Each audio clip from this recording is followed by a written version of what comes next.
اچھا شیطان جب گمراہ کرتا ہے تو وہ مجسم طور پہ وجودی طور پہ آ کے گمراہ نہیں کرتا، یہ تو طے شدہ ہے نا، اس پہ تو کوئی بحث ہی نہیں ہے کہ جب وہ آتا ہے تو وہ جسمانی طور پر فزیکلی طور پر کسی کے سامنے آ کے کھڑا ہو کے اسے باتیں سنا کے گمراہ نہیں کرے گا۔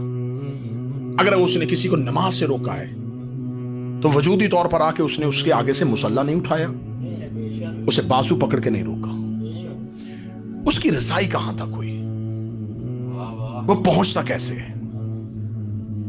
اب جب ہم نے اس کے بارے میں قرآن سے پوچھا تو قرآن کہتا ہے وہ انسان کے نفوس تک رسائی رکھتا ہے، انسان کے نفس تک اس کی رسائی ہے، کیونکہ انسان 3 چیزوں کے مرکب کا نام ہے، ایک اس کا بدن، ایک اس کی روح۔ بدن مٹی سے بنا ہے، اس کے چاروں عناصر جو ہیں، جتنے بھی اس کے ایلیمنٹس ہیں وہ سارے کے سارے زمینی ہیں، عناصر اربع، مٹی، پانی، آگ، ہوا۔ یہ علم کے نیچے جو دیا جلتا ہے نا، اس کے اندر بھی یہ راز ہے کہ جو انسان کے وجود کے اندر ایلیمنٹس ہیں وہ سارے کے سارے دیے کے اندر ہیں۔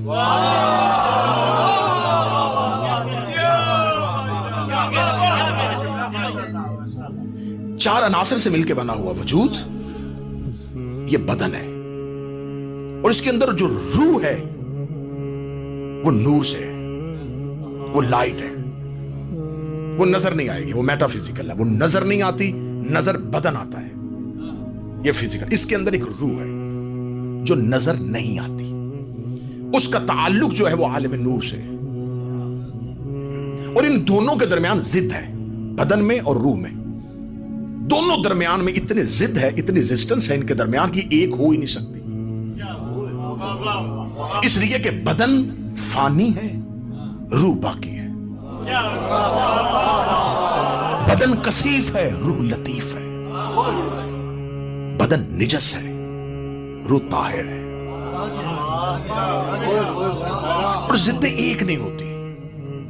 خدا نے ان دونوں کو ایک کرنے کے لیے، جو روح ہے یہ بدن کے پنجرے میں قید ایک پرندہ ہے، آپ شاعری میں کس تعارہ استعمال ہوتا ہوا دیکھتے، طائر لاہوتی، لاہوت کا پرندہ، یہ عالم لاہوت کا پرندہ ہے جو بدن کے پنجرے میں قید کیا ہوا، یہ آزادی چاہتا ہے۔ ان دونوں کو ایک کرنے کے لیے خدا نے درمیان میں نفس کو رکھا، جس نے ان دونوں کو جوڑ دیا۔ نفس کے 2 حصے ہیں، آدھا بدن سے، آدھا روح سے۔ جس حصے کا تعلق بدن سے ہے شیطان وہاں تک پہنچتا ہے،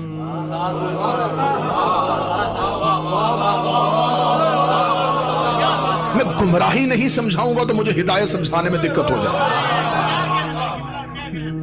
یہ کہاں پہنچتا ہے؟ یہ وجود کو جھنجھوڑتا ہے، سوئے ہوئے بندے کے اوپر ہاتھ رکھ دیتا ہے، کیسے یہ ہدایت سے روکتا ہے، یہ گمراہ کیسے کرتا ہے؟ وجود میں آ کے نہیں، روح تک بھی اس کی رسائی نہیں، کیونکہ روح نور ہے، نور تک بھی اس کی رسائی نہیں ہے۔ یہ کیا کرتا ہے؟ یہ نفس کے اندر جاتا ہے۔ شیطان مسلح نہیں چراتا،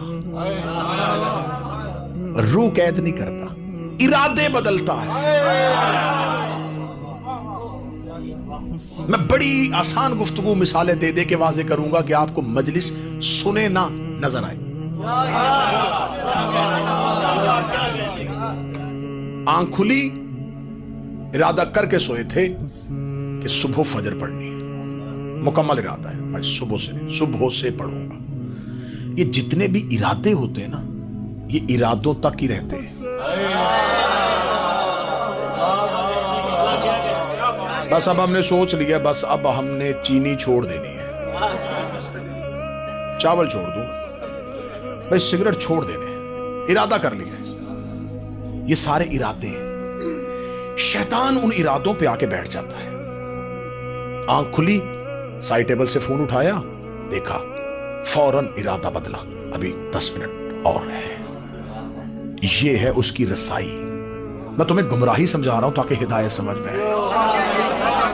یہ ہے اس کی رسائی کہ وہ ارادے تک پہنچا، اس نے ارادہ تبدیل کر دیا، بس آج چھوڑ دے، بس آج لیٹ سویا تھا، بس صبح چلے جا۔ گھر سے نکلے مجلس کے لیے، ارے کہاں اتنی ٹریفک ہوگی، وہاں پھنس جائیں گے، واپسی پہ آتے، چلے اگلی شب جمعہ چلے جائیں گے۔ ارادہ بدلا، دل بڑا چاہ رہا ہے ہلکے میں جانے کو،